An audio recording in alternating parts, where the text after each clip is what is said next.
Hi Jelly Chameleon family, it's Holly here. Today we're doing part 2 in our 2-part series on how to choose the right top piece. So yesterday we did how to choose the right top piece from the first 2 aspects, which were the hair loss itself and size. So today we're going to talk about how to choose the right top piece based on the attachment method and based on the style desired by the person who's going to be wearing. Attachment method is what literally you attach the piece with. So attaching it to your head or to your hair. So when we're talking about attachment methods, there are 3 most common attachment methods. That is clipping, taping, and bonding. And that's sort of in order from easiest to hardest. So the average stock piece just comes with clips. This is what someone might get online or from a stock piece from a hair replacement center. So when we're talking about clips or any attachment, we still have to consider those first 2 aspects, hair loss and size. Because when we're clipping, we need to attach those clips to some strong support hair. So what is support hair?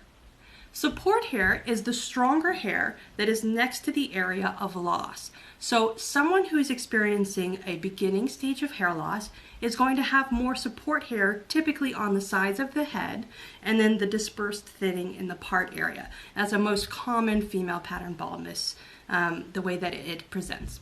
So when we're talking about where do I want to attach, we want to make sure that the size of the piece makes it so that the clips go into support hair and not weak hair that is already having thinning.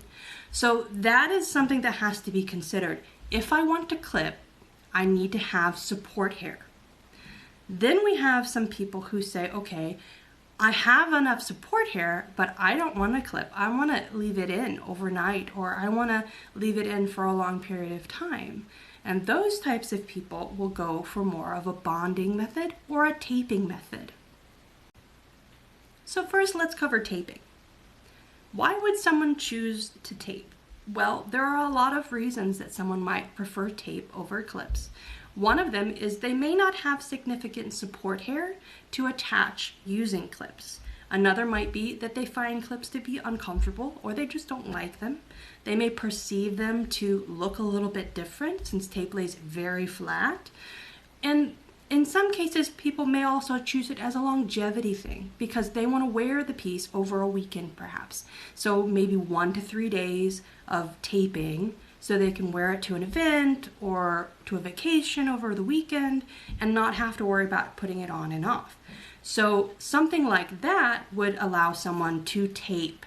So for taping, typically they would remove the clips and then you have this polyurethane that's on the edge. So you would tape the remaining areas of the piece to the head. There are tapes that attach to hair. There are tapes that attach to scalp only. There are mixed types of tapes, but that typically does need a hair replacement specialist who can teach a person how to tape or tape it for them, depending on how they're going to attach it and on the type of piece itself. So if someone would like to do taping, it's really something that needs to be trained by a hair replacement center or a hair replacement specialist so that you can make sure that you're doing it safely and healthily for your head, and also make sure you're choosing the right tapes, making sure you have the right solvent to get it off or going in to get it taken off. There's a lot of factors in play that make it a little more complicated than the clip-in, because a clip you can just take it on and off. So what is bonding? Bonding is a long-term extended wear option for people who have hair loss. What typically happens is the area that is going to be covered is shaved, and then a hair replacement specialist who has been trained in bonding will attach the piece to the head using a long-term bond solution. So it's a kind of adhesive or glue typically, which allows for long-term bonding. Most commonly, this is about 3 to 4 weeks of wear, and then the person will go back in, have the piece professionally removed, have the piece cleaned, and then they often will trade out a second duplicate piece and have the other one kept and then trade them back and forth, although sometimes that's just not feasible for a customer. But Typically bonded pieces, it is 2 at a time, and then they're traded out every 3 to 4 weeks, cleaned, and then put back on the head. So they never go without hair. The hair stays on their head the whole time. Bonding does typically require a single layer material piece. So that would be something like the Top-X here. Single layer material pieces is exactly what it says. So it's a single layer of material. So a flexi top like this that has a scalp effect on it and the knots are hidden, it's a multi-layer piece. So this has 2 layers and a lining to create this effect. So for bonding, single layer is typically preferred because it's going to be on the head for so long, it would be very hard to clean all of the different layers out. So when someone is showering with it on their head, single layer is typically a better solution for long-term bonding. So that's when we start to think, okay, my attachment method starts to decide what type of base I'm going to get, what type of hair I want to get, and those factors are all very important things that need to be decided. Because it is so complex, this is why oftentimes it really requires a hair replacement specialist who has the experience to help guide through this process. Now, when we're talking about which attachment method to choose, someone who has a very small amount of hair loss is going to probably be able to wear some kind of a small clip-in, maybe a 3x5, a 5x6, where it's not super large, just enough to cover the area. But then when we're talking about more advanced hair loss, so someone who needs more coverage or has no support hair, something like an 8x10, like a 3/4 type of piece, may be necessary if they aren't ready to go to a full wig. So that is the other factor. When is the time to go to a full wig?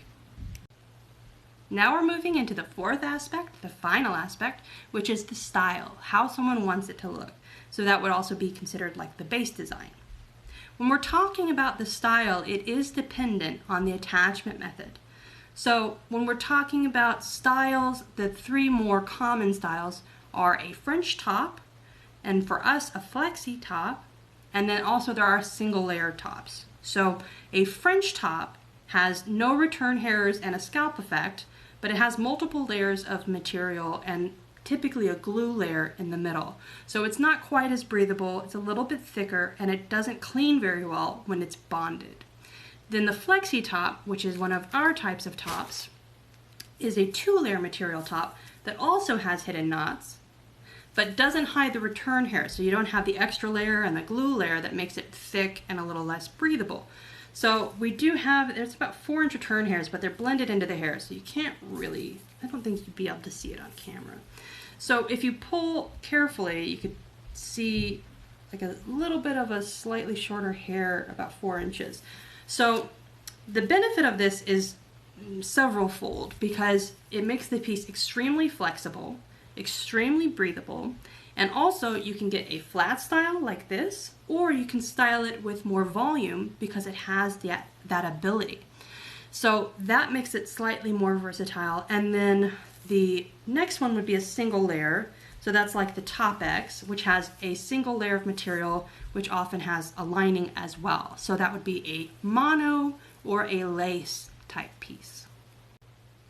Obviously, there are many factors at play here, so it's a bit complicated, and the best thing to do is to find a really great resource, a hair replacement center that has this kind of experience. Our Jolie Chameleon resellers really have a lot of years in the business, and they know how to choose the right types of top pieces. So whether you're a hair replacement center or a hair wearer, this is a tutorial for all of you, just to give you some perspective from a technical director. So hopefully you found this useful. If you have questions, you can leave them in the comments. You can send us an email or you can call us. We are here to help. Thank you for joining us.